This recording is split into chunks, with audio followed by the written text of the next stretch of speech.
It's a national trend. Small towns and rural areas are shrinking. It's a way of life that is simply disappearing. Some local towns are finding ways to buck that trend, though, banding together to make sure the services that draw people in aren't lost in budget cuts. Details in tonight's News 10 special report. The experts call it rural flight, families moving from small towns and rural areas into cities where they can find jobs, services, and support. It's a national trend changing the face of America. But in Southern Oregon and Northern California, small towns like Eagle Point are hanging on. People are pretty passionate in this town. It's that passion that may be saving Southern Oregon's communities. Nationally, only 16% of the country now lives in a rural area. That's the lowest number ever. However, towns like Eagle Point are growing. And actually, as we come out of this recession, the interest to develop in Eagle Point has also spiked. Eagle Point's population exploded from 2000 to 2010, increasing nearly 60%. City Councilor Jonathan Bilden says there are several secrets to its success. That you have this beautiful location and the scenery and everything that goes with it, strong community, and it's still accessible to everything else in the valley. There's more to it, though. Eagle Point has money, new businesses, and people moving in. Other towns aren't so lucky. Budget cuts now threatening their vibrancy. In Siskiyou County, library services cut for months, brought back to life through community donations. It was the same story in Josephine County, where the library system closed in 2007. 15 libraries lost $7 million in federal funding that year, nearly 80% of the system's budget. The system did not reopen again until 2009. The library now operates as a nonprofit. Primarily, all of our funding comes from membership and from families and individuals.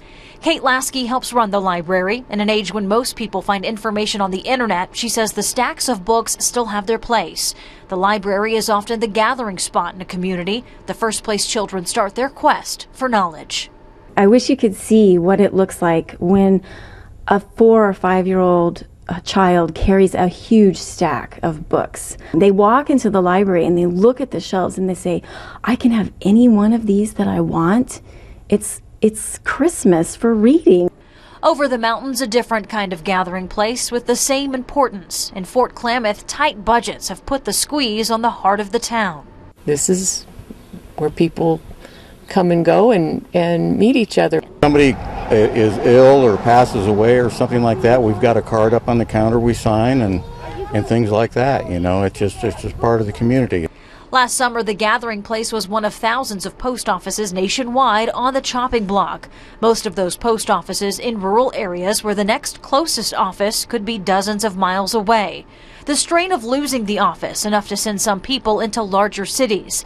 Then there are the businesses that depend on mail service. Used it a lot. Used it for money orders for my gun business. We have no rural mail out here, no rural carrier, for one thing, and the post office is necessary. Experts say the top reasons for rural flight are lack of jobs and resources. Creating those jobs and hanging on to those resources are key to keep our small towns from dying. Scott Horn is a manager at Eagle Point's hardware store. He's also a lifelong resident dedicated to building on what the town already has. We have heard of things that are coming in town.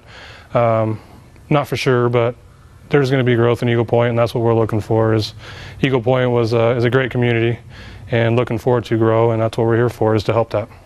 Horn knows his town is a success story, one dependent on attracting new people. There's a lot of land out here that's out here that's being ready to be developed, and that's part of the growth. It's nice to be a small town, but yet it's nice to get growth as well.